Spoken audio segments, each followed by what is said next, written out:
And welcome to another 5 at 5 tonight. This will be our last devotion from the book of Jonah.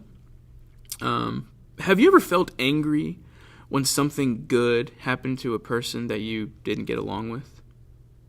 Well, that is exactly what happens in Jonah chapter 4.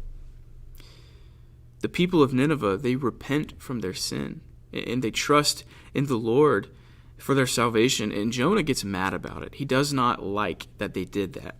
Now remember, we talked about how Nineveh and Israel were enemies. They hated each other. And Jonah was having a really hard time understanding why God wanted to save Israel's enemies. So let's read Jonah 4, verses 2 through 4. It says, "And he prayed to the Lord and said, O Lord, is not this what I said when I was yet in my country?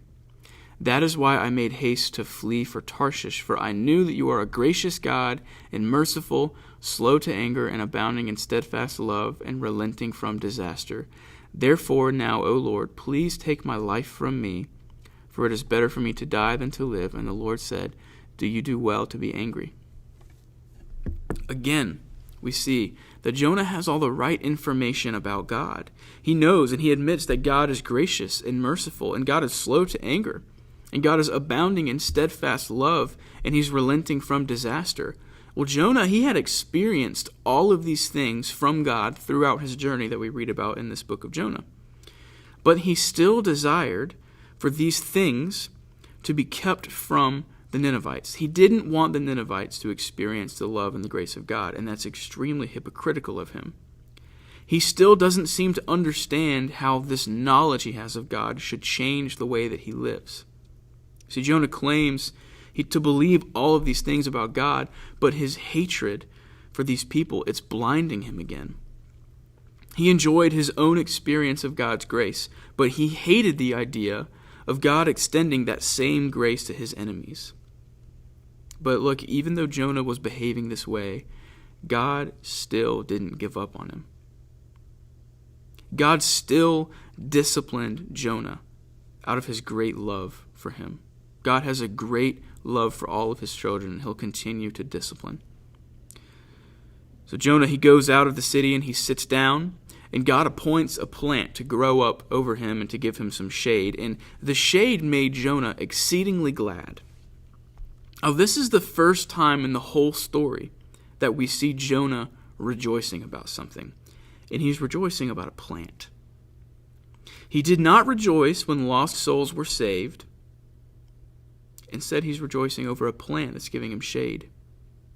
Well, God then, he appoints a worm to attack this plant that Jonah was taking shade under.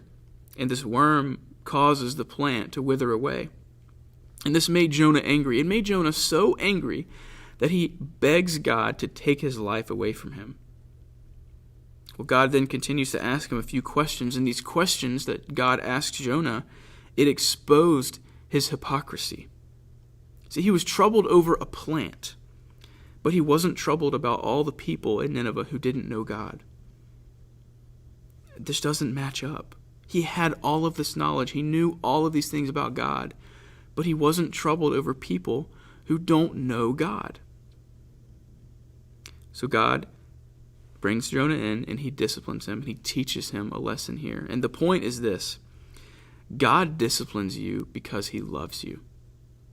Think about a parent disciplining a child. Why does that happen? Well, it's because a parent wants their child to learn and to grow and to do the right thing. Discipline comes from love.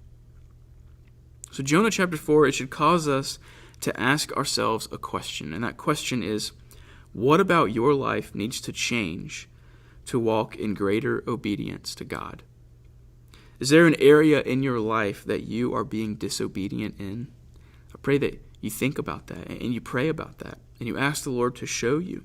And when he shows you, you turn from that sin. You go running to God because he is faithful and he is just to forgive.